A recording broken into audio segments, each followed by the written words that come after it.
श्रीमद् वाल्मीकि रामायणम् अयोध्याकाण्डं प्रथमः सर्गः। गच्छता मातुलकुलं भरतेन तथा अनघः शत्रुघ्नः नित्यशत्रुघ्नः नीतः प्रीतिपुरस्कृतः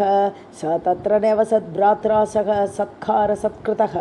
मातुलेन अश्वपतिना पुत्रस्नेहेन लालितः तत्रापि निवसन्तौ तौ तर्प्यमाणौ च कामतः भ्रातरौ स्मरतां वीरौ वृद्धं दशरथं नृपं राजा अपि तौ महातेजाः सस्मार प्रउषितौ सुतौ उभौ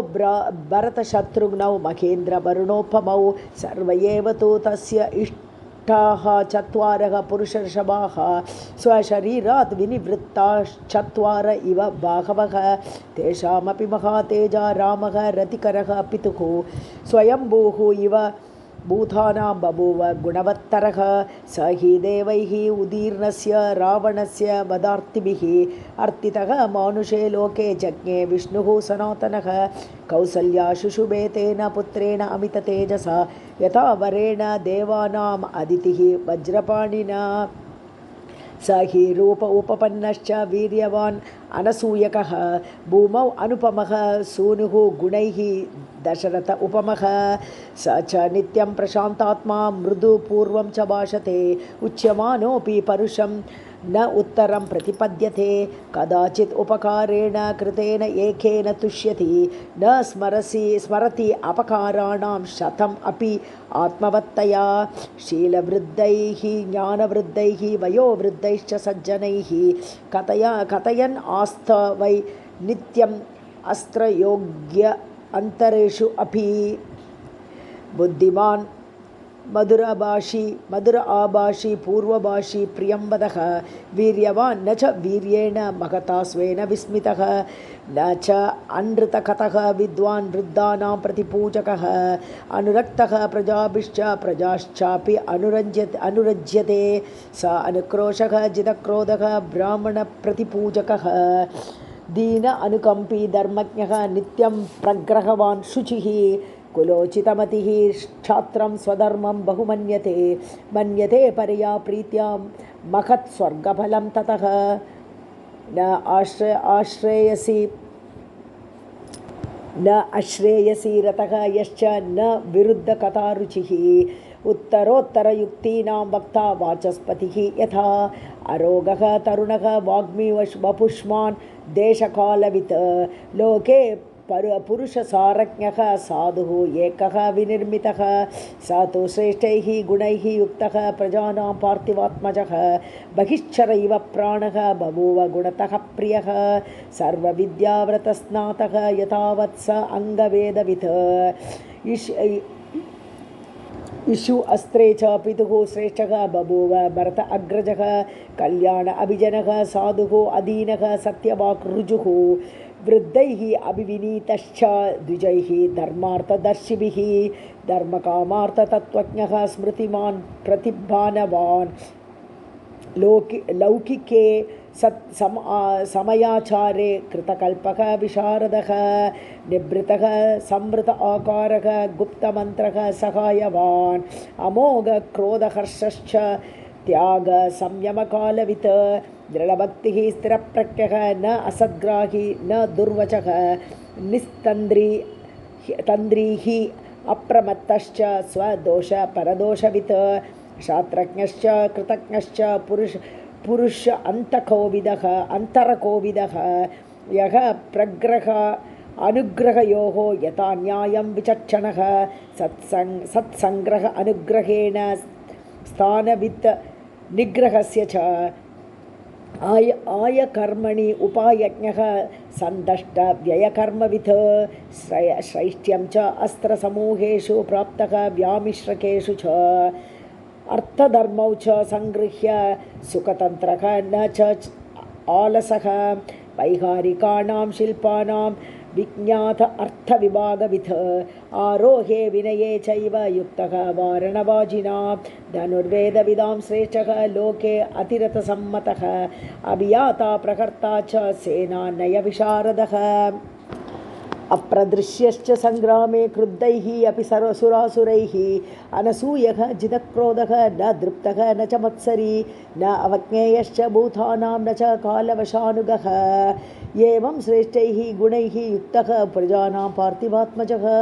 सम्मतः त्रिषु लोकेषु वसुधायाः क्षमागुणैः बुद्ध्या बृहस्पतेः तुल्यः वीर्ये चापि शचीपतेः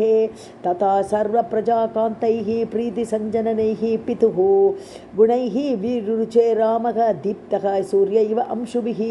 तमेवं वृत्तसम्पन्नम् अप्रदृश्य पराक्रमं लोकनाथ उपमं नाथम् अकामयथ मेदिनी एतैः तु बहुभिः युक्तं गुणैः अनुपमैः सुतं दृष्ट्वा दशरथः राजा चक्रे चिन्तां परन्तपः अथ राज्ञः बभूव एव वृद्धस्य चिरजीविनः प्रीतिः एषा कथं रामः राजा स्यात् मयि जीवति एषा हि अस्य परा प्रीतिः हृदि सम्परिवर्तते कदा नाम सुतं द्रक्ष्यामि अभिषिक्तम् अहं प्रियं वृद्धिकामः हि लोकस्य सर्वभूत अनुकम्पकः मत्तः प्रियतरः लोके पर्जन्य इव वृष्टिमान् यमशक्रसमः वीर्ये बृहस्पतिसमः मथौ महीधरसमो धृत्यां मत्तश्च गुणवत्तरः महीम् अहम् इमां कृष्णाम् अधितिष्ठन्तम् आत्मजम् अनेन वयसा दृष्ट्वा यथा स्वर्गम् अवाप्नुयाम् इत्येवं विविधैः तैः अन्यपार्थिवदुर्लभैः शिष्टैः अपरिमेयैश्च लोके लोक उत्तरैः गुणैः तं समीक्ष्य तदा राजा युक्तं समुदितैः गुणैः निश्चित्य सचिवैः सार्धं यव्वराज्यम् अमन्यथा दिवि अंतरिक्षे भूमौ च घोरम् उत्पादजं भयं संचक्षे अथ मेधावी शरीरे च आत्मनः जरा पूर्णचन्द्राननस्य अथ शोक अपनुदम् आत्मनः लोके रामस्य बुबुधे संप्रियत्वं महात्मनः आत्मनश्च प्रजानां च श्रेयसे च प्रियेण च प्राप्ते काले स धर्मात्मा भक्त्या त्वरितवान् नृपः नाना नगरवास्तव्यान् पृथग् जानपदान् अपि सम् आनिनाय मेदिन्यां प्रदानात् पृथिवीपतिः तान् वेश्मनानाभरणैः यथार्थं प्रतिपूजितान् ददर्श अलङ्कृतः राजा प्रजापतिः इव प्रजाः न तो केकय राजानं जनकं वानराधिपः त्वरया च आनयामास पश्चात्तौ श्रोष्यतः प्रियम् अथ उपविष्टे नृपतौ तस्मिन् परपुरा अर्धने ततः प्रविविशुः शेषा राजानः लोकसम्मताः अथ राजवितीर्णेषु विविधेषु वासनेषु च राजानमेव अभिमुखाः निषेधुः नियता नृपाः स लब्धमानैः विनयान्वितैर्नृपैः पुरालयैः जानपदैश्च मानवैः उपोपविष्टैः नृपतिः वृतः बभौ सहस्रचक्षुः भगवानिव अमरैः द्वितीय सर्गः ततः परिषदं सर्वमामन्त्र्य वसुधाधिपः हितम् उत्हर्षणं च एवम् उवाच प्रतितं वचः दुन्दुभिस्वरकल्पेन गम्भीरेण अनुनादिना स्वरेण महता राजा जीमूत इव नादयन् राजलक्षणयुक्तेन कान्तेन अनुपमेन च उवाच रसयुक्तेन स्वरेण नृपतिः नृपान् विदितं भवतामेतद्यथा मे राज्यम् उत्तमं पूर्वकैः मम राजेन्द्रैः सुतवत् परिपालितं सो अहम् इक्ष्वाकुभिः सर्वैः नरेन्द्रैः प्रतिपालितं श्रेयसा योक्तुमिच्छामि सुखार्हम् अखिलं जगत् मया अपि आचरितं पूर्वैः पन्थानम् अनुगच्छता प्रजा नित्यम् अनिद्रेण यथाशक्ति अभिरक्षिताः इदं शरीरं कृष्णस्य लोकस्य चरताहितं पाण्डुरस्य आतपत्रस्य छायायां चरितं मया प्राप्य वर्षसहस्राणि बहूनि आयुंषि जीवतः जीर्णस्य अस्य शरीरस्य विश्रान्तिम् अभिरोचये राजप्रभावजुष्टां च दुर्वहाम् अजितेन्द्रियैः परिश्रान्तो अस्मि लोकस्य गुर्वीं धर्मदुरं वहन् सो अहं विश्राममिच्छामि पुत्रं कृत्वा प्रजाहिते सन्निकृष्टान् इमान् सर्वान् अनुमान्य द्विजर्षभान् अनुजातो हि मां सर्वैः गुणैः श्रेष्ठः मम आत्मजः पुरन्दरसमः वीर्ये रामः परपुरञ्जयः तं चन्द्रमिव पुष्येण युक्तं धर्मभृताम्बरं यव्वराज्ये नियोक्ता अस्मि प्रातः पुरुषपुङ्गवम् अनुरूपः स वहनाथः लक्ष्मीवान् लक्ष्मण अग्रजः त्रैलोक्यमपि नाथेन येन स्यात् नाथवत्तरम् अनेन श्रेयसा सद्यः संयोक्ष्ये अहम् इमां महीं गतक्लेशः भविष्यामि सुते तस्मिन् निवेश्य वै यदिदं मे अनुरूपार्थं मया साधु सुमन्त्रितं भवन्तः मे अनुमन्यन्तां कथं वा करवाणि अहं यद्यपि एषा मम प्रीतिः हितम् अन्यत् विचिन्त्यताम् अन्या मध्यस्थचिन्ता तु विमर्दा अभ्यधिक उदया इति ब्रुवन्तं मुदिताः प्रत्यनन्दन् नृपाः नृपं वृष्टिमन्तं महामेघं नर्दन्त इव बर्हिणः स्निग्धः अनुनादः संजज्ञे ततो हर्षसमीरितः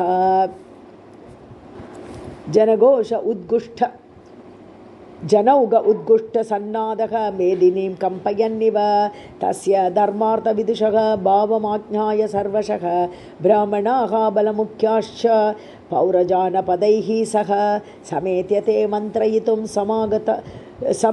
समथागत बुद्धयः ऊचुश्च मनसा ज्ञात्वा वृद्धं दशरथं नृपम् अनेकवर्षसाहस्रः वृद्धस्त्वम् असि पार्थिव स रामं युवराजानम् अभिषिञ्चस्व पार्थिवम् इच्छामः हि महाबाहुं रघुवीरं महाबलं गजेन महता यान्तं रामं छत्रावृत आननम् इति तद्वचनं श्रुत्वा राजा तेषां मनःप्रियम् अजानन्येव जिज्ञासुः इदं वचनमब्रवीत् श्रुत्वा एतद्वचनं यन्मे राघवं पतिम् इच्छत राजानः संशयो अयं मे तदिदं ब्रूत तत्त्वतः कथं नो मयि धर्मेण पृथ्वीम् अनुशासति भवन्तः द्रष्टुमिच्छन्ति युवराजं महाबलं ते तम् ऊचुः महात्मानः पौरजानपदैः सह बहवः नृपकल्याणगुणाः सन्ति सुतस्य ते गुणान् गुणवतः देवकल्पस्य धीमतः प्रियान् आनन्दनान् कृष्णान् प्रवक्ष्यामः अद्यतान् शृणु दिव्यैः गुणैः शक्रसमः रामः सत्यपराक्रमः इक्ष्वाकुभ्यो अपि सर्वेभ्यः हि अतिरिक्तः विशाम्पते रामः सत्पुरुषः लोके सत्यपरायणः साक्षात् रामाद् विनिर्वृत्तः धर्मश्चापि श्रियासः सुखत्वे चन्द्रस्य वसुधायाः क्षमागुणैः बुद्ध्या बृहस्पतेः तुल्यः वीर्ये साक्षात् शचीपतेः धर्मज्ञः सत्यसन्धश्च शीलवान् अनसूयकः क्षान्तः सान्त्वयिता श्लक्ष्णः कृतज्ञः विजितेन्द्रियः मृदुश्च स्थिरचित्तश्च सदा भव्यः अनसूयकः प्रियवादी च भूतानां सत्यवादी च राघवः बहुश्रुतानां वृद्धानां ब्राह्मणानाम् उपासिता तेन अस्य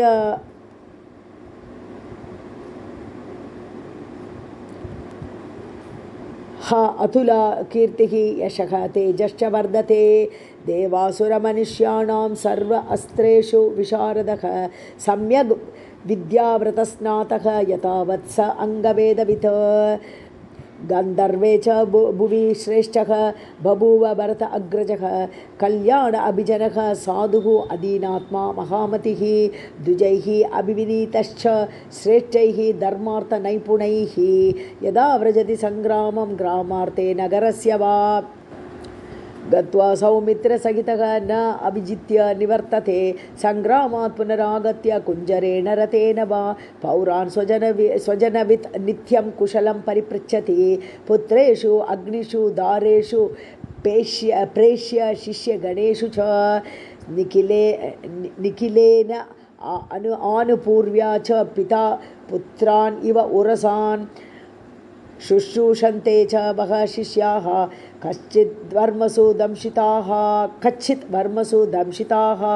इति वः पुरुषव्याघ्रः सदा रामः अभिभाषते व्यसनेषु मनुष्याणां वृषं भवति दुःखितः इति वः पुरुषव्याघ्रः सदा रामः अभिभाषते व्यसनेषु मनुष्याणां वृषं भवति दुःखितः उत्सवेषु च सर्वेषु पिता इव परितुष्यति सत्यवादी महेश्वासः वृद्धसेवी जितेन्द्रियः स्मितपूर्वाभिभाषी च धर्मं सर्वात्मना आश्रितः सम्यग् योक्ता श्रेयसां च न विगृह्य कथारुचिः उत्तरोत्तरयुक्तौ च वक्ता वाचस्पतिः यथा सुब्रूः आयत ताम्राक्षः साक्षात् विष्णुरिव स्वयं रामः लोक अभिरामो अयं शौर्य वीर्यपराक्रमैः प्रजापालनसंयुक्तः न राग उपहत इन्द्रियः शक्तः त्रैलोक्यम् अपि एष भोक्तुं किं नु महीम् इमां न अस्य क्रोधः प्रसादश्च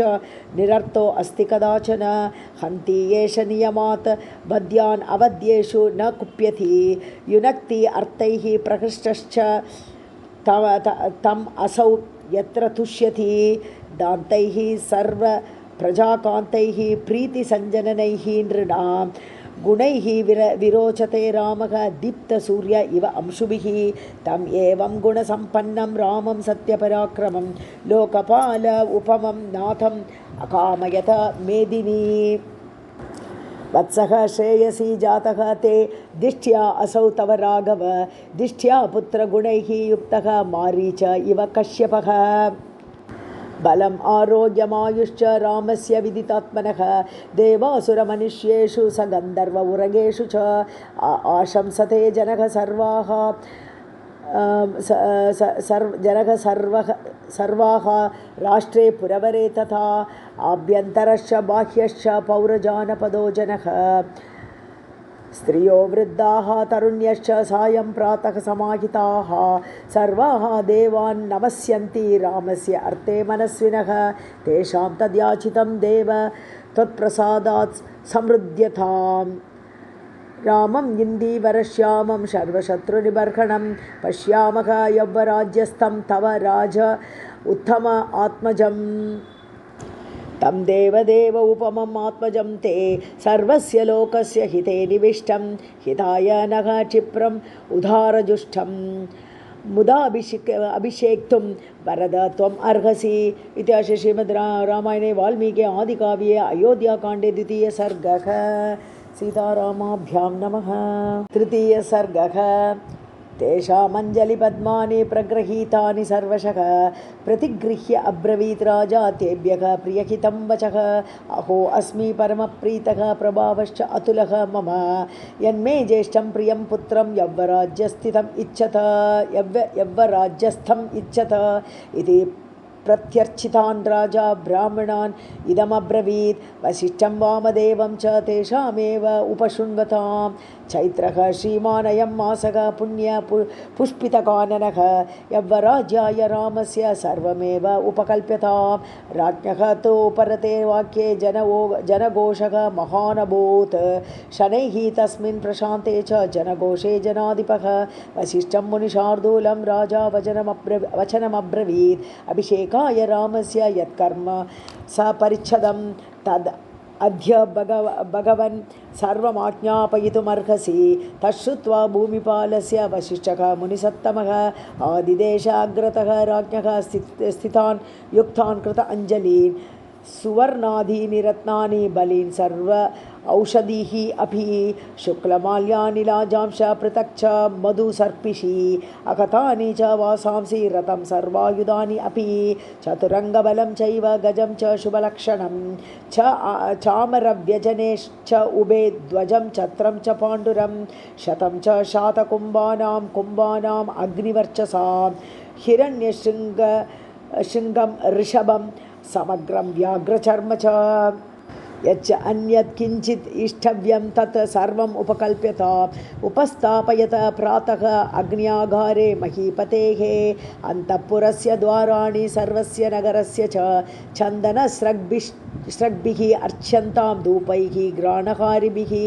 प्रशस्तम् अन्नं गुणवत् दधिक्षीर उपसेचनं द्विजानां शतसाहस्रं यत् प्रकामम् अलं भवेत् सत्कृत्य द्विजमुख्यानां श्वः प्रभाते प्रदीयतां घृतं दधी च लाजाश्च दक्षिणाश्चापि पुष्कलाः सूर्ये अभ्युदितमात्रे श्वः भविता स्वस्तिवाचनं ब्राह्मणाश्च निमन्त्रयन्तां कल्प्यन्ताम् आसनानि च आबध्यन्तां पताकाश्च राजमार्गश्च सिच्यतां सर्वे च तालापचरा गणिकाश्च सुअलङ्कृताः कक्ष्यां द्वितीयमासाद्य तिष्ठन्तो नृपवेश्मनः देवायतनचैत्येषु स अन्नभक्ष्याः स दक्षिणाः उपस्थापयितव्याः स्युः माल्ययोग्याः पृथक् पृथक् दीर्घासि बद्धगोदाश्च सन्नद्धाः मृष्टवाससः महाराज अङ्गनं शूराः प्रविशन्तो महोदयम् एवं व्यादिश्य विप्रौतो क्रियाः तत्र विनिष्ठितौ चक्रतुश्चैव यच्छेषं पार्थिवाय निवेद्य च कृतम् इत्येव च अब्रूताम् अभिगम्य जगत्पतिं यथोक्तवचनं प्रीतौ हर्षयुक्तौ द्विजोत्तमौ ततः सुमन्त्रं द्युतिमान् राजा वचनम् अब्रवीत् रामः कृतात्मा भवता शीघ्रमानीयताम् इति स तथा इति प्रतिज्ञाय सुमन्त्रः राजशासनात् रामं तत्र आनयां शक्रे रथेन रथिनाम्बरम् अथ तत्र सह आसीनाः तदा दशरथं नृपं प्राची उदीच्या प्रतीच्याश्च दाक्षिणायाश्च भूमिपाः म्लेच्छाः आचार्यश्च ये च अन्ये वनशैलान्तवासिनः उपासान् चक्रिरे सर्वे तं देवा वासवं यथा तेषां मध्ये स राजर्षिः मरुताम् इव वासवः प्रासादस्थः दशरथः ददर्श आयान्तम् आत्मजम् गन्धर्वराजप्रतिमं लोके विख्यातपौरुषं दीर्घबाहुं महासत्वं मत्तमातङ्गगामिनं चन्द्रकान्त आननं रामम् अतीव प्रियदर्शनं रूप औदार्यगुणैः पुंसां दृष्टिचित्त अपहारिणं गर्म अभितप्ताः पर्जन्यं ह्लादयन्तम् इव प्रजाः न ततर्प सम आयान्तं पश्यमानः नराधिप अवतार्य सुमन्त्रस्तु राघवं स्यन्दनोत्तमात् पितुः समीपं गच्छन्तं प्राञ्जलिः पृष्ठतो अन्वगात् सतं कैलासशृङ्गावं प्रासादं रघुनन्दनः आरुरोह नृपं द्रष्टुं सहसा तेन राघवः स प्राञ्जलिः अभिप्रेत्य प्रणतः पितुरन्तिके नाम स्वं श्रावयन् रामः भवन्दे चरणौ पितुः तं दृष्ट्वा प्रणतं पार्श्वे कृताञ्जलिपुटं नृपः गृह्य अञ्जलौ समाकृष्य सस्वजे प्रियम् आत्मजं तस्मै च अभ्युद्यतं सम्यक् मणिकाञ्चनभूषितम् दिदेश राजा रुचिरं रामाय परमासनं तथा आसनवरं प्राप्य व्यदीपयत राघवः स्वया एव प्रभया मेरुम् उदये विमलो रविः तेन विभ्राजिता तत्र सा सभापि व्यरोचत विमलग्रहनक्षत्राः शारदी द्यौः इव इन्दुना तं पश्यमानः नृपतिः तुतोष प्रियम् आत्मजम् अलङ्कृतम् इव आत्मानम् आदर्शतलसंस्थितं सतं सुस्थितम् आभाष्य पुत्रं पुत्रवताम्बरः उवाच इदं वचः राजा देवेन्द्रम् इव कश्यपः ज्येष्ठस्याम् असि मे पत्न्यां सदृशः सुतः उत्पन्नः त्वं गुणज्येष्ठः मम राम आत्मजः प्रियः त्वया यतः प्रजाश्च इमाः स्वगुणैः अनुरञ्जिताः तस्मात् त्वं पुष्ययोगेन यौवराज्यम् अवाप्नुहि कामतः त्वं प्रकृत्या एव निर्णीतः गुणवान् इति गुणवती अपि तु स्नेहात् पुत्र वक्ष्यामि ते हितं भूयः विनयमास्ताय भव नित्यं जितेन्द्रियः कामक्रोधसमुत्थानि त्यजस्व व्यसनानि च परोक्षया वर्तमानः वृद्ध्या प्रत्यक्षया तथा अमात्यप्रभृतिः सर्वाः प्रजाश्चैव अनुरञ्जय कोष्ठागार आयुध आगारैः कृत्वा सन्निचयान् बहून् इष्ट अनुरक्तप्रकृतिः यः पालयति मेदिनी तस्य नन्दति मित्राणि लब्ध्वा अमृतम् इव अमराः तस्मात् पुत्र त्वमात्मानं नियम्य एवं समाचर तच्छ्रुत्वा सुहृदः तस्य रामस्य प्रियकारिणः त्वरिताः शीघ्रमागत्य कौसल्यायै न्यवेदयन् सा हिरण्यं च गाश्चैव रत्नानि विविधानि च व्याधिदेश प्रियाख्येभ्यः कौसल्या प्रमदोत्तमा अथ अभिवाद्य राजानं रथमारुह्य राघवः ययौ स्वं द्युतिमत्वेश्म जनवोगैः प्रतिपूजितः ते चापि पौराः नृपतेः वचस्तत् श्रुत्वा तदा लाभम् इव इष्टम् आशु नरेन्द्रम् आमन्त्र्य गृहाणि गत्वा देवान् सम् आनर्चुः अभिप्रहृष्टाः इत्याशे श्रीमद् रामायणे वाल्मीकि आदिकाव्ये अयोध्याकाण्डे 3 सर्गः सीतारामाभ्यां नमः।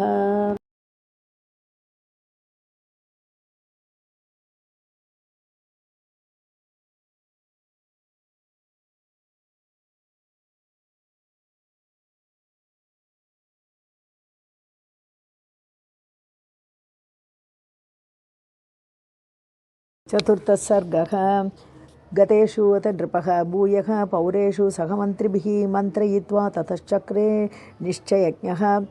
स निश्चयं श्व एव पुष्यः भवति श्वः अभिषेच्यः तु मे सुतः रामः राजीवपत्राक्षः युवराज इति प्रभुः। अथ अन्तर्गृहम् आविश्य राजा दशरथः तदा सूतम् आमन्त्रयामास रामं पुनरिह आनय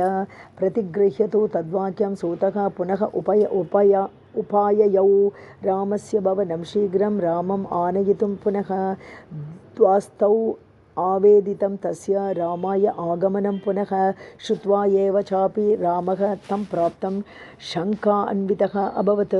प्रवेश्य च येनं त्वरितः रामः वचनमब्रवीत् यदा आगमनकृत्यं ते भूयः तद्ब्रूहि अशेषतः तम् उवाच ततः सूतः राजा त्वां द्रष्टुमिच्छति श्रुत्वा प्रमाणं तत्र त्वं गमनाय इतराय वा इति सूतवचः श्रुत्वा रामोऽपि त्वरयान्वितः प्रययौ राजभवनं पुनर्द्रष्टुं नरेश्वरं तं श्रुत्वा सम् अनुप्राप्तं रामं दशरथः नृपः प्रवेशयामास गृहं विवक्षुः प्रियम् उत्तमं प्रविशन्येव च श्रीमान् राघवः भवनं पितुः ददश पितरं दूरात् प्रणिपत्य कृत अञ्जलिः प्रणमन्तं तम् उत्थाप्य सम्परिष्वज्य भूमिपः प्रदिश्य च आसनं च अस्मै रामं च पुनरब्रवीत् राम वृद्धो अस्मि दीर्घ आयुः भुक्ता भोगा यथा ईप्सिताः अन्नवद्भिः क्रतुशतैः यथेष्टं भूरिदक्षिणैः जातम् इष्टम् अपत्यं मे त्वम् अद्य अनु उपमं भुवि दत्तम् इष्टम् अधीतं च मया पुरुषसत्तम अनुभूतानि चेष्टानि मया वीरसुखानि अपि देवर्षिपितृविप्राणाम् अनृणः अस्मि तथा आत्मनः न किञ्चित् मम कर्तव्यं तव अन्यत्र अभिषेचनात् अतः यत्त्वाम् अहं ब्रूयां तन्मे त्वं कर्तुमर्हसि अद्य प्रकृतयः सर्वाः त्वाम् इच्छन्ति नराधिपम् अतस्त्वां युवराजानम् अभिषेक्ष्यामि पुत्रक अपि च अद्य अशुभान् राम स्वप्नान् पश्यामि राघव स निर्गाता दिव उल्काश्च पतन्तिः महास्वनाः अवष्टब्दं च मे राम नक्षत्रं दारुणग्रहैः आवेदयन्ति देवज्ञाः सूर्य अंगारक राहुभिः प्रायेण च निमित्तानां ईदृशानां समुद्भवे राजा हि मृत्युमाप्नोति घोरां च आपदं रुच्छति तद्यावदेव मे चेतः न विमुह्यति राघव तावदेव अभिषिञ्चस्व चला हि प्राणिनां मतिः अद्य चन्द्रो अभ्युपगमत् पुष्यात् सर्वं पुनर्वसुं श्वः पुष्ययोगं नियतं वक्ष्यन्ते दैवचिन्तकाः तत्र पुष्ये अभिषिञ्चस्व मनः त्वरयतीव मां श्वः त्वाम् अहम् अभिषेक्ष्यामि यव्वराज्ये परन्तप तस्मात् त्वया अद्य प्रभृति निशा इयं नियतात्मना सह बद्ध्वा उपवस्तव्या दर्भप्रस्तरशायिना सुहृदश्च अप्रमत्ताः त्वां रक्षन्तु अद्य समन्ततः भवन्ति बहुविघ्नानि कार्याणि एवं विधानि हि विप्र उषितश्च भरतः यावदेव पुरात् इतः तावदेव अभिषेकः ते प्राप्तकालः मतो मम कामं खलु सतां वृत्ते भ्राता ते भरतः स्थितः ज्येष्ठ अनुवर्ती धर्मात्मा स अनुक्रोशः जितेन्द्रियः किं नु चित्तं मनुष्याणाम् अनित्यम् इति मे मतं सतां च धर्मनित्यानां कृतशोभी च राघव इत्युक्तः स अभ्यनुज्ञातः श्वः अभाविनी अभिषेचने व्रज इति रामः पितरम् अभिवाद्य अव्ययात् गृहं प्रविश्य च आत्मनः वेश्म राज्ञा आदिष्टे अभिषेचने तत्क्षणादेव निष्क्रम्य मातुः अन्तःपुरं ययौ तत्र तां प्रवणामेव मातरं क्षौमवासिनीं भाग्यतां देवतागारे ददर्श आयाचतीं श्रियम् प्रागेव च आगता तत्र सुमित्रा लक्ष्मणः तथा सीता च आनयिता श्रुत्वा प्रियं रामाभिषेचनं तस्मिन् काले अपि कौसल्या तस्थौ आमीलित ईक्षणा सुमित्रया अन्भास्यमाना सीतया लक्ष्मणेन च श्रुत्वा पुष्ये च पुत्रस्य यौवराज्ये अभिषेचनं प्राणायामेन पुरुषं ध्यायमाना जनार्दनं तथा स नियमाम् एव सः अभिगम्य अभिवाद्य च उवाच वचनं रामः हर्षयन् ताम् इदम्बरम् अम्ब पित्रा नियुक्तो अस्मि प्रजापालनकर्मणि भविता श्वः अभिषेकः मे यथा मे शासनं पितुः सीताया अपि उपवस्तव्या रजनी इयं मया सह एवमुक्तम् उपाध्यायैः स हि माम् उक्तवान् पिता यानि अत्र योग्यानि श्वः अभाविनी अभिषेचने तानि मे मङ्गलानि अद्य वैदेह्याश्च एव कारय एतत् श्रुत्वा तु कौसल्या चिरकाल अभिकाङ्क्षितं हर्षबाष्पाकुलं वाक्यम् इदं रामम् अभाषत वत्स राम चिरञ्जीव हताः ते परिपन्थिनः ज्ञातीन् मे त्वं श्रियायुक्तः सुमित्रायाश्च नन्दय कल्याणे बत नक्षत्रे मया जातो असि पुत्रक येन त्वया दशरथः गुणैः आराधितः पिता अमोघं बत मेच्छान्तं पुरुषे पुष्करे क्षणे या इयम् इक्ष्वाकुराजश्रीः पुत्र त्वां संश्रयिष्यति इत्येव मुक्तः मात्रा तु रामः भ्रातरमब्रवीत् प्राञ्जलिं प्रक्वम् आसीनम् अभिवीक्ष्य स्मयन्निव लक्ष्मण इमां मया सार्धं प्रसादी त्वं वसुन्धरां द्वितीयं मे अन्तरात्मानं त्वाम् इयं श्रीः उपस्थिता सौमित्रे भुङ्क्ष्व भोगान् त्वम् इष्टान् राज्यफलानि च जीवितं चापि राज्यं च त्वदर्थम् अभिकामये इत्युक्त्वा लक्ष्मणं रामः मातरौ अभिवाद्य च अभ्यनुज्ञाप्य सीतां च ययौ स्वं च निवेशनम् इतिहासे श्रीमद्रामायणे वाल्मीकि आदिकाव्ये अयोध्याकाण्डे 4th सर्गः सीतारामाभ्यां नमः। 5मः सर्गः सन्दिश्य रामं नृपतिः श्वाभाविनी अभिषेचने पुरोहितं समाहूय वसिष्ठमिदमब्रवीत् गच्छ उपवासं काकुस्तं कारय अद्य तपोधन श्रेयसे राजलाभाय बद्ध्वा सखायतव्रत तथा इति च स राजानमुक्त्वा वेदविदाम्बरः स्वयं वसिष्ठः भगवान् ययौ रामनिवेशनम् उपवासयितुं वीरं मन्त्रकोविदं ब्राह्मं व्रतवरं युक्तम् आस्थाय सुधृतव्रतः स रामभवनं प्राप्य पाण्डुर अभ्रगणप्रभं तिस्रः कक्ष्यारथेन एव विवेश मुनिसत्तमः तम् आगतं ऋषिं रामः त्वरन्निव स सम्भ्रमं मानयिष्यन् समानार्हं निश्चक्राम निवेशनात् अभ्येत्य त्वरमाणो अथ रथाभ्यासं मनीषिणः ततो अवतारयामास परिगृह्य रथात् स्वयं स चयनं प्रश्रितं दृष्ट्वा सम्भाष्य अभिप्रसाद्य च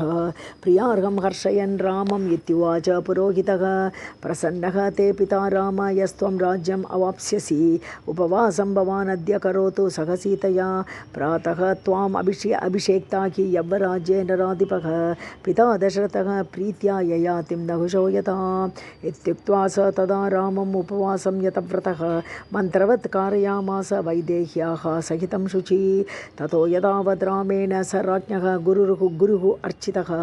अभ्यनुज्ञाप्य काकुस्थं ययौ रामनिवेशनात् सुहृद्भिः तत्र रामो अपि सह आसीनः प्रियंवदैः सभाजितः विवेश अत तान् अनुज्ञाप्य सर्वशः कृष्णनारी नरयुतं रामवेश्म तदा बभौ यथा मत्तद्विजगणं प्रफुल्लनलिनं सरः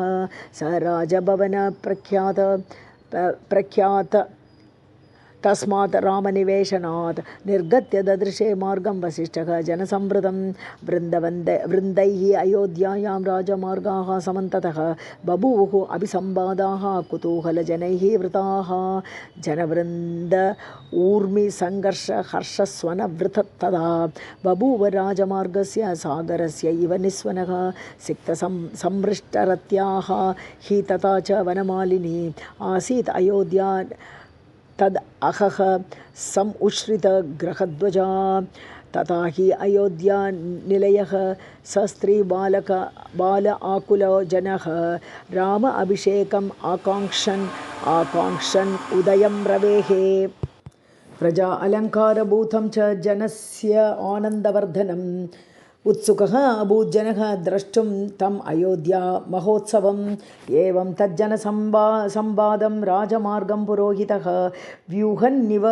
जनवोगं तं शनैः राजकुलं ययौ सित अभ्रशिखरप्रख्यं प्रासादम् अधिरुह्य च समीयाय नरेन्द्रेण शक्रेण इव बृहस्पतिः तम् आगतम् अभिप्रेक्ष्य हित्वा राज आसनं नृपः पप्रच्छ स्वमतं तस्मै कृतम् इति अभिवेदयत् तेन चैव सदा तुल्यं सह आसीनाः सभासदः आसनेभ्यः समुत्तस्तुः पूजयन्तः पुरोहितं गुरुणा तु अभ्यनुज्ञातः मनुजोगं विसृज्यतं विवेश अन्तःपुरं राजा सिंहः गिरिगुहाम् इव तद अग्रयवेश प्रमदाजन आकुलं महेन्द्रवेश्म प्रतिमं निवेशनं व्यदीपयंश्चारु विवेश पार्थिवः शशीव तारागणसङ्कुलं नभः इति श्रीमद् रामायणे वाल्मीकि आदिकाव्ये अयोध्याकाण्डे पंचम सर्गः सीतारामाभ्यां नमः। षष्ठः सर्गः गते पुरोहिते रामः स्नातः नियतमानसः सखपत्न्या विशालाक्ष्या नारायणमुपागमत् प्रगृह्य शिरसा पात्रीं हविषः विधिवत् ततः महते दैवताय आज्यं जुहाव ज्वलिता अनले शेषं च हविषः तस्य प्राश्य आशास्य आत्मनः प्रियं ध्यायन्नारायणं देवं स्व आस्तीर्णे कुशसंस्तरे भाग्यतः सह वैदेह्या भूत्वा नियतमानसः श्रीमती आयतने विष्णोः शिष्ये नरवर आत्मजः एकयाम अवशिष्टायां रात्र्यां प्रतिबुद्ध्य सः अलङ्कारविधिं सम्यक् कारयामास वेश्मनः तत्र शृण्वन् सखा वाचः सूतमागतवन्दिनां पूर्वां सन्ध्यामुपासीनः जजाप सुसमाहितः तुष्टाव प्रणतश्चैव शिरसा मधुसूदनं विमलक्षौमसंवीतः वाचयामास स द्विजान् तेषां पुण्यवाह घोषो अथ गम्भीरम् गम्भीरमधुरः तथा अयोध्यां पूरयामास तूर्यघोष अनुनादितः कृत उपवासं तु तदा वैदेह्या सह राघवम् अयोध्यानिलयः श्रुत्वा सर्वे प्रमुदितः जनः ततः पौरजनः सर्वः श्रुत्वा राम अभिषेचनं प्रभातां रजनीं दृष्ट्वा चक्रे शोभयितुं पुरीं सित अभ्रशिखर आबेषु देवता आयतनेषु च चतुष्पथेषु रत्यासु चैत्येषु अट्टालकेषु च नानापण्यसमृद्धेषु वणिजाम् आपणेषु च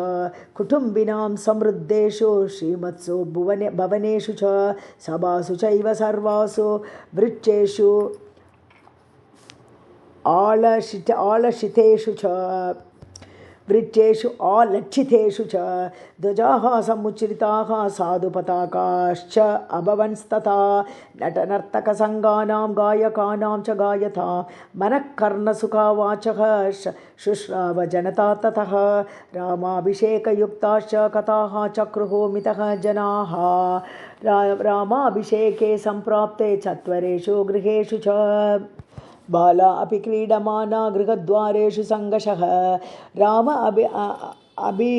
अभिशवसंयुक्ताः चक्रुः एव कथामितः कृतपुण्य उपहारश्च धूपगन्धादिवासितः राजमार्गः कृतः श्रीमान् पौरैः राम अभिषेचने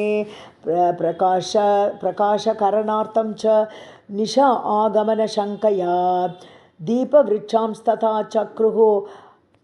अनुरत्यासु सर्वशः अलङ्कारं पुरस्य एवं कृत्वा तत्पुरवासिनः आकाङ्क्षमाणाः रामस्य यव्वराज्याभिषेचनं समेत्य शङ्गशः सर्वे सत्वरेषु सभासु च कथयन्तः मितः तत्र प्रशंसुः जनाधिपम् अहो महात्मा राजा अयम् इक्ष्वाकुकुलनन्दनः ज्ञात्वा वृद्धं स्वम् आत्मानं रामं राज्ये अभिषेच्यति सर्वे हि अनुगृहीताः स्म यन्नः रामो महीपतिः चिराय भविता गोप्ता दृष्टलोकपर अवरः अनुद्धतमना विद्वान् धर्मात्मा भ्रातृवत्सलः यथा च भ्रातृषु स्निग्धः तथा अस्मासु अपि राघवः चिरं जीवतो धर्मात्मा राजा दशरथः अनघः यत्प्रसादेन अभिषिक्तं रामं द्रक्ष्यामहे वयम् एवं विधं कथयतां पौराणां शुश्रुवुः परे दिग्भ्यः विश्रुतवृत्तान्ताः प्राप्ता जानपदाः जनाः ते तु दिग्भ्यः पुरीं प्राप्ताः द्रष्टुं राम अभिषेचनं रामस्य पूरयामासुः पुरीं जानपदा जनाः जन ओगैः तैः विसर्पद्भिः शुश्रुवे तत्र निस्वनः पर्वसु उदीर्णवेगस्य सागरस्य इव निस्वनः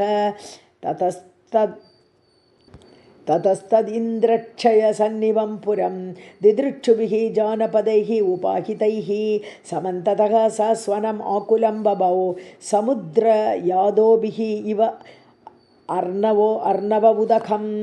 इतिहासे श्रीमद्रामायणे वाल्मीकि आदिकाव्ये अयोध्याकाण्डे षष्ठः सर्गः सीतारामाभ्यां नमः। सप्तमः सर्गः यातिदासी यतः जाता कैकेय्या तो सह उषिता प्रासादं चन्द्रसङ्काशम् आरुरोह यदृच्छया सिक्तराजपथां कृष्णां प्रकीर्ण कमलोत्फलाम् अयोध्यां मन्तरा तस्मात् प्रासादात् अन्ववैचत पताकाभिः वरार्हाभिः ध्वजैश्च समलङ्कृतां सिक्तां चन्दनतोयैश्च शिरस्नाथ जनैः युतां माल्यमोदकहस्तैश्च द्विजेन्द्रैः अभिनादितां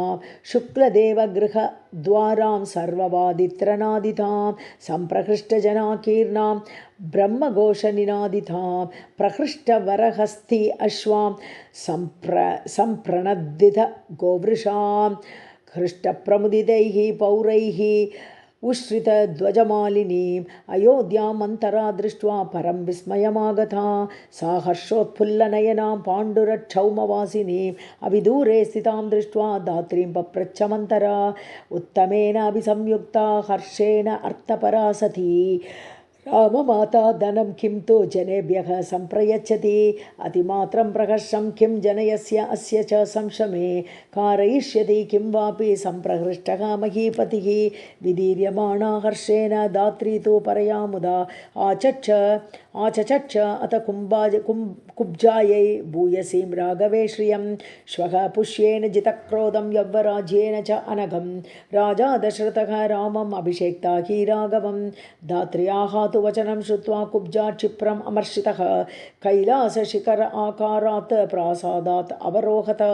सादह्यमाना क्रोधेन मन्तरा पापदर्शिनी शयानाम् एव कैकेयीम् इदं वचनमब्रवीत् उत्तिष्ठ मूढे किं शेषे भयं त्वाम् अभिवर्धते उपप्लुतम् अगवोघेन न आत्मानम् अवबुध्यसे अनिष्ठे सुभग आकारे सौभाग्येन विकर्तसे छलं हि तव सौभाग्यं नद्या स्रोत इव उष्णगे एवमुक्ता तु कैकेयी रुष्टया परुषं वचः कुब्जया पापदर्शिन्या विषादम् अगमत्परं कैकेयी तु अब्रवीत् कुब्जां कच्चित् क्षेमं न मन्तरे विषण्णवदनां हि त्वां लक्षये भृशदुःखितां मन्तरा तु वच श्रुत्वा कैकेय्या मधुराक्षरम् उवाच क्रोधसंयुक्ता वाक्यं वाक्यविशारदा सा विषण्णतरा भूत्वा कुब्जा तस्यां हित ऐशिनी विषादयन्ती प्रोवाच भेदयन्ती च राघवम् अक्षय्यं सुमहद्देवी प्रवृत्तं त्वद्विनाशनं रामदशरथः राजा यव्वराज्ये अभिषेक्ष्यति सा अस्मि अगाधे भये मग्ना दुःखशोकसमन्विता दह्यमाना अनलेन एव त्वद् हितार्थम् इह आगता तव दुःखेन कैकेयी मम दुःखं महद्भवेत् त्वद्वृद्धौ मम वृद्धिश्च भवेत् इह न संशयः नराधिपकुले जाता महिषी त्वं महीपतेः उग्रत्वं राजधर्माणां कथं देवी न बुध्यसे धर्मवादी षटः भर्ता श्लक्ष्णवादी च दारुणः शुद्धभावेन जानीषे तेन एवम् अतिसन्धिता उपस्थितः प्रयुञ्जानः त्वयि सान्त्वम् अनर्थकम् अर्थेन एव अद्यते भर्ता कौसल्यां योजयिष्यति अपवाह्य तु दुष्टात्मा भरतं तव बन्धुषु काल्ये स्थापयित्वा रामं राज्ये निगतकण्टके शत्रुः प्रतिप्रभादेन मात्रेव हितकाम्यया आशीविषैव अङ्गेन बाले परिधृतः त्वया यथा हि कुर्या शत्रुः वः सर्पः वा प्रत्युपेक्षितः राज्ञा दशरथेन अद्य स पुत्रा त्वं तथा कृता पापेन अनृत्त सान्त्वेन बाले नित्यं सुखोचिता रामं स्थापयता राज्ये स अनुबन्धा हता हि असि सा प्राप्तकालं कैकेयी क्षिप्रं कुरुहितं तव त्रायस्वपुत्रमात्मानं मां च विस्मयदर्शने मन्तराया वच श्रुत्वा शयानात् सा शुभानना उत्तस्थौ हर्षसम्पूर्णा चन्द्रलेखेन शारदी अतीव सास्तु सन्तुष्टा कैकेयी विस्मयान्विता दिव्य आभरणं तस्यै कुब्जायै प्रददौ शुभं दत्त्वा तु आभरणं तस्यै कुब्जायै प्रमदोत्तमा कैकेयी मन्तरां हृष्टा पुनरेव अब्रवीत् इदं तु मन्तरे मह्यम् आख्यातं परमं प्रियम् एतत् मे प्रियमाख्यातं किं वा भूयः करोमि ते रामे वा भरते वा अहं विशेषं न उपलक्ष्ये तस्मात् तुष्टः अस्मि यद् राजा रामं राज्ये अभिषेच्यति न मे परं किञ्चित्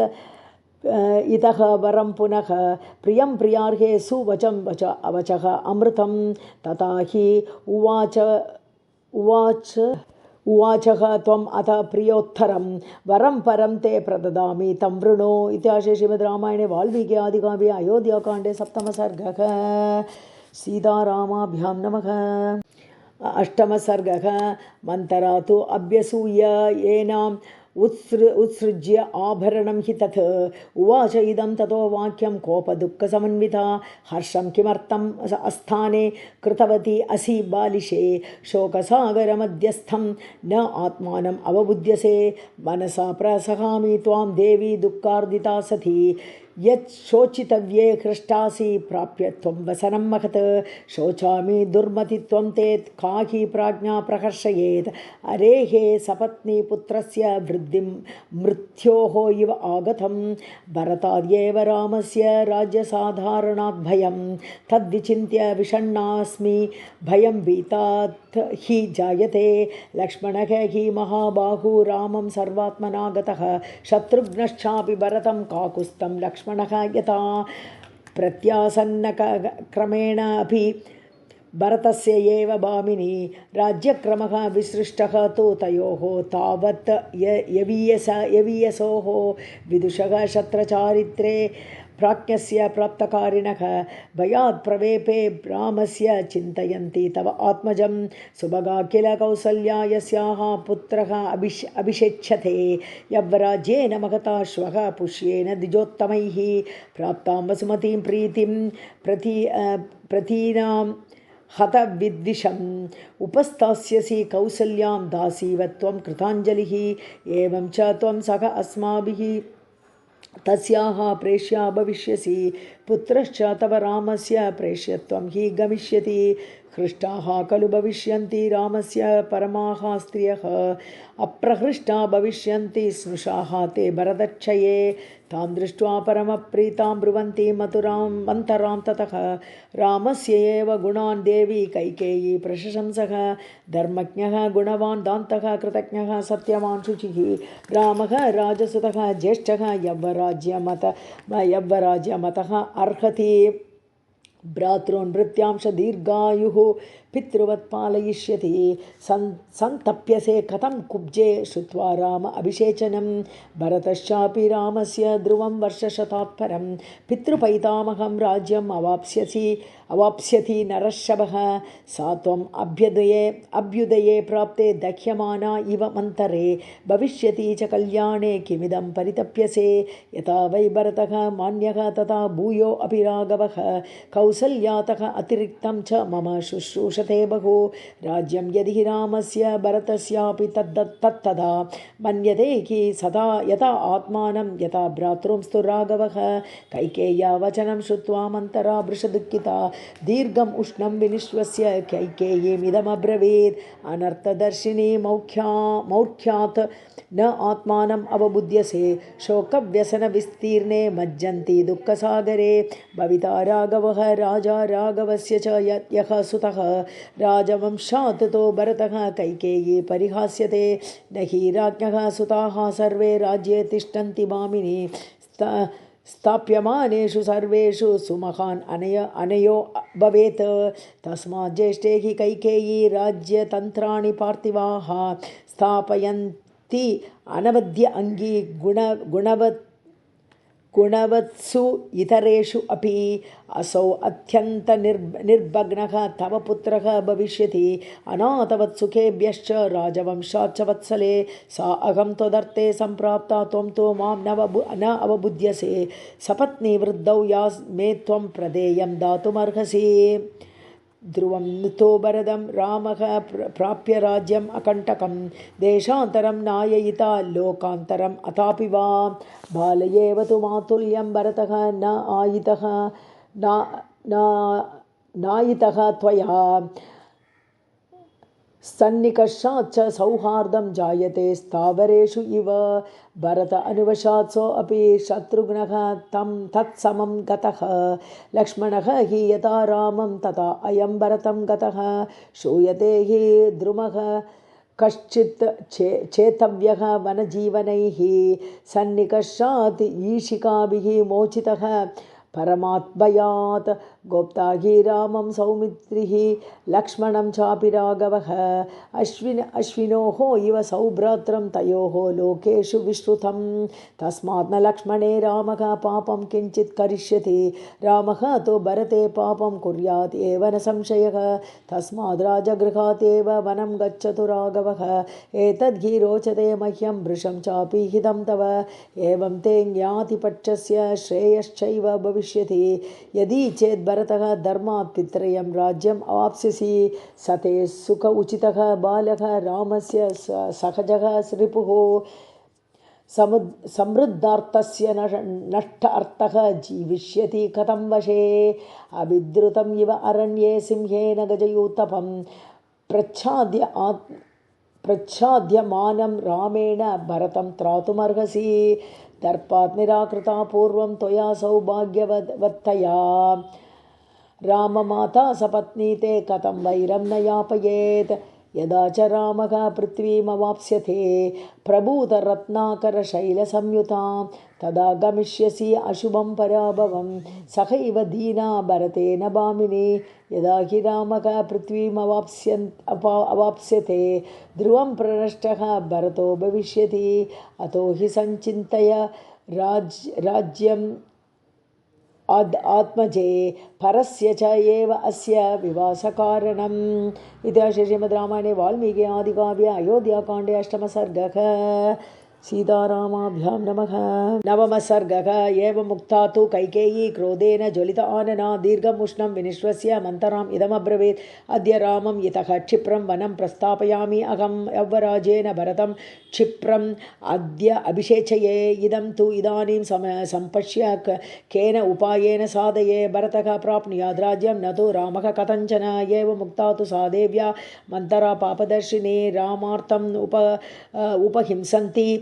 कैकेयीम् इदमब्रवीत् हन्त इदानीं प्रपश्य त्वं कैकेयी श्रूयतां वचः कथा ते भरतः राज्यं पुत्रः प्राप्स्यति केवलं किं न स्मरसि कैकेयी स्मरन्ति वा निगूहसे यद् उच्यमानम् आत्मार्थं मत्तः त्वं श्रोतुमिच्छसि मया उच्यमानं यदि ते श्रोतुं छन्दः विलासिनी श्रूयताम् अभिदास्यामि श्रुत्वा च एतत् विधीयतां। श्रुत्वा एवं वचनं तस्याः मन्तरायाः तु कैकेयी किञ्चित् उत्थाय शयानात् स्व आस्तीर्णात् इदमब्रवीत् कथयस्व मम उपायं केनोपायेन मन्तरे भरतः प्राप्नुयाद् राज्यं न तु रामः कथञ्चन। एवं मुक्ता तदा देव्या मन्तरा पापदर्शिनी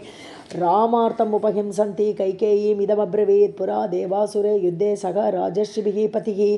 अगच्छत् त्वाम् उपादाय देवराजस्य साह्यकृत् दिशम् आस्थाय कैकेयी दक्षिणं दण्डकान् प्रति वैजयन्तीमिति ख्यातं पुरं यत्र तिमिध्वजः स शम्बर इति ख्यातः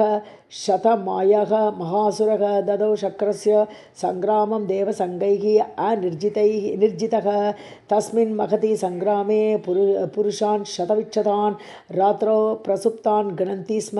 तरसा अपास्य राक्षसाः तत्र अकरोत् महायुद्धं राजा दशरथः तदा असुरैश्च महाबाहुः शस्त्रैश्च शकलीकृतः अपवाह्य त्वया देवी सङ्ग्रामात् नष्टचेतनः तत्रापि विच्यतः शस्त्रैः पतिः ते रक्षितः त्वया तुष्टेन तेन दत्तौ ते द्वौ वरौ शुभदर्शने स त्वया उक्तः प्रतीः देवी यदा इच्छेयं तदा वरं गृह्णीयां तु तदा भर्तः तथा इति उक्तं महात्मना अनभिज्ञा हि अहं देवी त्वया एव कथितं पुरा कथा एषा तव तु स्नेहात् मनसा धार्यते मया रामाभिषेकसंभारान् निगृह्य विनिवर्तय तौ च याचस्व भर्तारं भरतस्य अभिषेचनं प्रव्राजनं च रामस्य वर्षाणि च चतुर्दश हि वर्षाणि रामे प्रव्राजिते वनं प्रजाभागवतस्नेहः स्थिरः पुत्रः भविष्यति क्रोधागारं प्रविश्य अद्य क्रुद्धा इव अश्वपतेः सुते शेष्व अनन्तः हितायां त्वं भूमौ मलिनवासिनी मा स्म येनं प्रत्युदीक्षेथा मा च येनम् अभिभाषताः रुदन्ति पार्थिवं दृष्ट्वा जगत्यां शोकलालसा दयिता त्वं सदा भर्तुः अत्र मे नास्ति संशयः त्वत्कृते च महाराजः विषेद अपि हुताशनम् न त्वां क्रोधयितुं शक्तः न क्रुद्धां प्रत्युदीक्षितुं तव प्रियार्थं राजा तु प्राणिनानपि परित्यजेत् न हि अतिक्रमितुं शक्तः तव वाक्यं महीपतिः मन्दस्वभावे बुद्ध्यस्व सौभाग्यबलम् आत्मनः मणिमुक्ता स्वर्णानि रत्नानि विविधानि च दद्या दशरथः राजा मास्म तेषु मनकृताः यौ त्वौ देवासुरे युद्धे वरौ दशरथः ददौ तौ संस्मारय महाभागे सः अर्थः न त्वां क्रमेत् अति यदा तु ते वरं दद्यात् स्वयम् उत्थाप्य राघवः व्यवस्थाप्य महाराजं त्वम् इमं वृणुयावरम् रामप्रव्रजनं दूरं 9 वर्षाणि 5 च भरतः क्रियतां राजा पृथिव्यां पार्थिवऋषभः ऋषभ 14 हि वर्षाणि रामे प्रव्राजिते वनं रूढश्च कृतमूलश्च शेषं स्थास्यति ते सुतः रामप्रव्राजनं चैव देवी याचस्व तम्बरम् एवं सेत्स्यन्ति पुत्रस्य सर्वार्थाः तव कामिनी एवं प्रव्राजितः चैव रामः अरामः भविष्यति भरतश्च गत अमित्रः तव राजा भविष्यति येन कालेन रामश्च वनात् प्रत्यागमिष्यति अन्तर्बहिश्च पुत्रस्ते कृतमूलः भविष्यति सङ्गृहीत मनुष्यश्च सुहृद्भिः साकम् आत्मवान् प्राप्तकालं तु मन्ये अहं राजानं वीतसाध्वसा रामाभिषेकसङ्कल्पात् निगृह्य विनिवर्तय अनर्थम् अर्थरूपेण ग्राहिता सा ततस्त्वया हृष्टा प्रतीता कैकेयी मन्तराम् इदमब्रवीत् सा हि वाक्येन कुब्जायाः किशोरीव उत्पतं गता कैकेयी विस्मयं प्राप्य परमदर्शना प्रज्ञां ते न अवजानामि श्रेष्ठे श्रेष्ठ अभिदायिनी पृथिव्यामसि कुब्जानाम् उत्तमा बुद्धिनिश्चये त्वमेव तु मम अर्थेषु नित्ययुक्ता हितैषिणी न अहं अवबुध्येयं कुब्जे राजश्चिकीर्षितं सन्ति दुःसंस्थिताः कुब्जाः चक्राः परमपापिकाः वक्राः परमपापिकाः त्वं पद्मम् इव वातेन सन्नता प्रियदर्शना उरहते अभिनिविष्टं वै यावत् स्कन्दात् समुन्नतम् अधस्ताच्च उदरं शान्तं सुनाभिम् इव लज्जितं प्रतिपूर्णं च जगनं सुपीनौ च पयोदरौ विमल इन्दुसमं वक्त्रम् अहो राजसी मन्तरे जगनं तव निर्मृष्टं रशनाधामभूषितं जङ्गे वृषम् उपन्यस्ते पादौ च व्यायाथौ उभौ त्वम् आयताभ्यां शक्तिभ्यां मन्तरे क्षौमवासिनी अग्रतो मम गच्छन्ति राजसे अतीव शोभने आसन् याः शम्बरे मायाः सहस्रम् असुराधिपे हृदये ते निविष्टाः ताः भूयश्च अन्याः सहस्रशः तदेव स्थगु यद् दीर्घं रथगोणम् इव आयतं मतयः शत्रविद्याश्च मायाश्च अत्र वसन्ति ते अत्र ते अहं प्रमोक्ष्यामि मालां कुब्जे हिरण्मयीम् अभिषिक्ते च भरते राघवे च वनं गते जात्येन च सुवर्णेन सुनिष्टप्थेन सुन्दरी लब्धार्था च प्रतीता च लेपयिष्यामि ते स्थगु मुखे च तिलकं चित्रं जातरूपमयं शुभं कारयिष्यामि ते कुब्जे शुभानि आभरणानि च परिधाय शुभे वस्त्रे देवता इव चरिष्यसि चन्द्रम् आह्वयमानेन मुखेन अप्रतिम आनना गमिष्यसि गतिं मुख्यां गर्वयन्ति द्विषज्जने तवापि कुब्जायाः सर्वाभरणभूषिताः पादौ परिचरिष्यन्ति यथा एव त्वं सदा मम इति प्रशस्यमाना सा कैकेयीम् इदमब्रवीत् शयानां शयने शुभ्रे वेद्याम् अग्निशिखामिव गत उदके सेतुबन्धनः न कल्याणी विधीयते उत्तिष्ठ कुरु कल्याणं राजानम् अनुदर्शय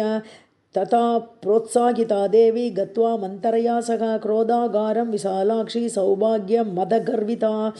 अनेकशतसाहस्रं मुक्ताहारं वराङ्गना अवमुच्य वरार्हाणि शुभानि आभरणानि च तदा हेमोपमा तत्र कुब्जा वाक्यवशङ्गता संविश्य भूमौ कैकेयी मन्तरामिदम् अब्रवीत् इह वा मां मृतां कुब्जे नृपाय आवेदयिष्यसि वनं तु राघवे प्राप्ते भरतः प्राप्स्यते क्षितिं सुवर्णेन न मे हि अर्थः न रत्नैः न च भोजनैः एष मे जीवितस्य अन्तः रामः यद् अभिषिच्यते ततः पुनस्तां महिषीमहीक्षितः वचोभिः अत्यर्थं महापराक्रमैः उवाच कुब्जा भरतस्य मातरं हितं वचः राममुपेत्य च अहितं प्रपत्स्यते राज्यमिदं हि राघवः यदि ध्रुवं त्वं ससुता च तप्स्यसे ततो हि कल्याणि यतस्व तत्तथा यथा सुतस्ते भरतः अभिषेक्ष्यते तथा अतिविद्धा महिषी इति कुब्जया समाहता वाक्यशुभिः मुहुर्मुहुः विदाय हस्तौ हृदये अतिविस्मिता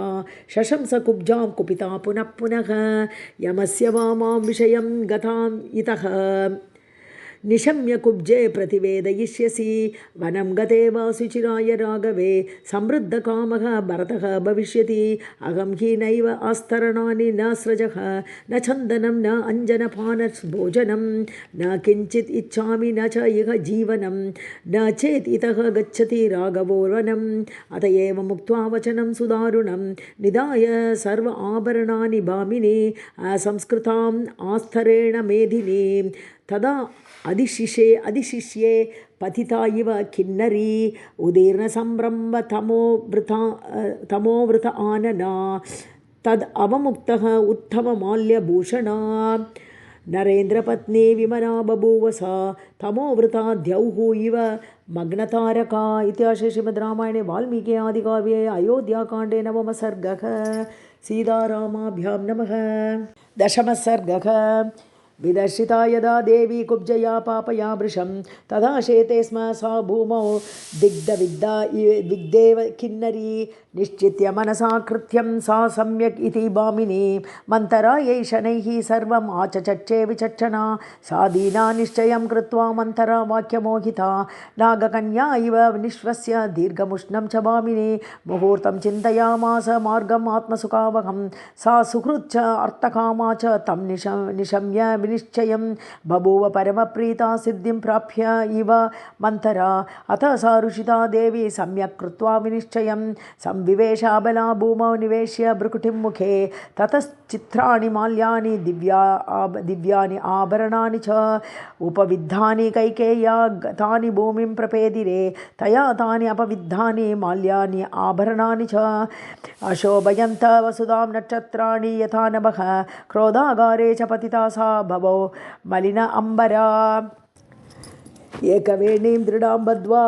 गतसत्त्वा इव किन्नरी आज्ञाप्यतो महाराजः राघवस्य अभिषेचनम् उपस्थानम् अनुज्ञाप्य प्रविवेशनिवेशनम् अद्य राम अभिषेको वै प्रसिद्ध इति जज्ञिवान् प्रियार्हः प्रियम् आख्यातुं विवेश अन्तःपुरं वशी स कैकेय्या गृहं श्रेष्ठं प्रविवेश महायशाः पाण्डुर अभ्रमिव आकाशं राहुयुक्तं निशाकरः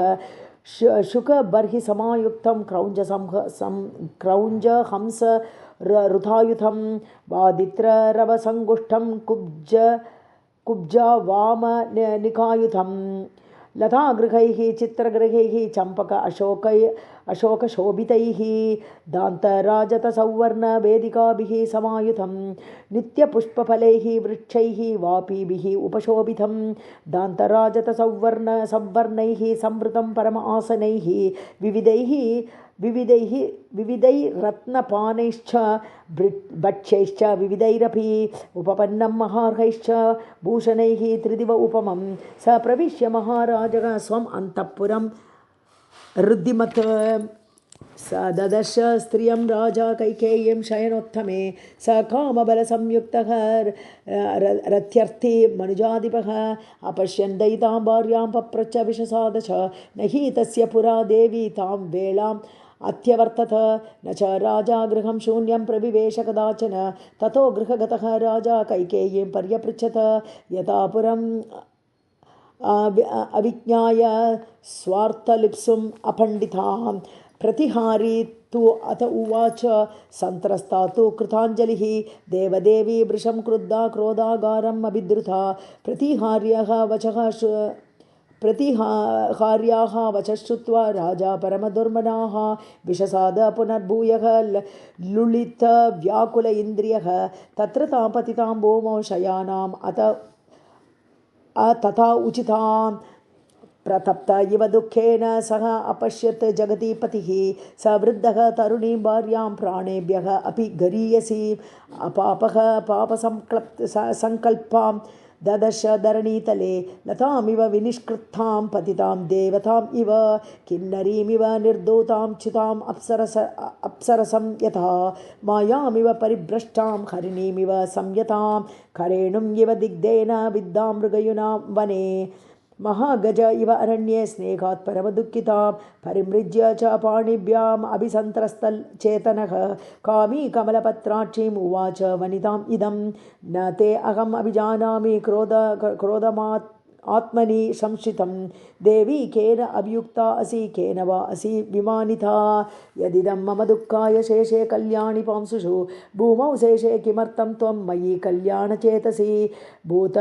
उपगतचित्तेव मम चित्तप्रमाथिनी सन्ति मे कुशला वैद्याः तु अभितुष्टाश्च सर्वशः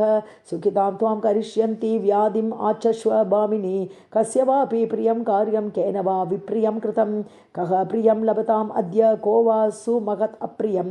मा रौत्सी हि मा च कार्षिः त्वं देवी सम्परिशोषणम् अवध्यः वध्यतां को वा वध्यः को वा विमुच्यतां दरिद्रः को भवेताड्यः द्रव्यवान् वापि अकिञ्चनः अहं च हि मदीयाश्च सर्वे तव वशानुगाः न ते कञ्चित् अभिप्रायं व्याहन्तुम् अहम् उत्सहे आत्मनः जीवितेन अपि ब्रूहि यन्मनसि स्थितं बलम् आत्मनि जानन्ति मन मां शङ्कितुमर्हसि करिष्यामि तव प्रीतिं सुकृतेन अपि ते शपे यावद् आवर्तते चक्रं तावती मे वसुन्धरा द्राविडाः सिन्धुसौवीराः सौराष्ट्रा दक्षिणापताः वङ्ग अङ्गमागधा मत्स्याः समृद्धाः काशिकोसलाः तत्र जातं बहुद्रव्यं धनधान्यम् आजीविकं ततो वृणीष्व कैकेयी यद्यत्वं मनसा इच्छसि किम् आयासेन ते भीरो उत्तिष्ठ शोभने तत्त्वं मे ब्रूहि कैकेयी यतस्ते भयमागतं तत्ते व्यपनयिष्यामि नीहारम् इव रश्मिवान् तथा उक्ता सा समाश्वस्ता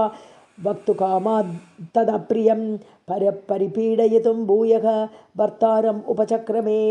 इति श्रीमद् रामायणे वाल्मीकि आदिकाव्ये अयोध्याकाण्डे 10 सर्गः सीतारामाभ्यां नमः।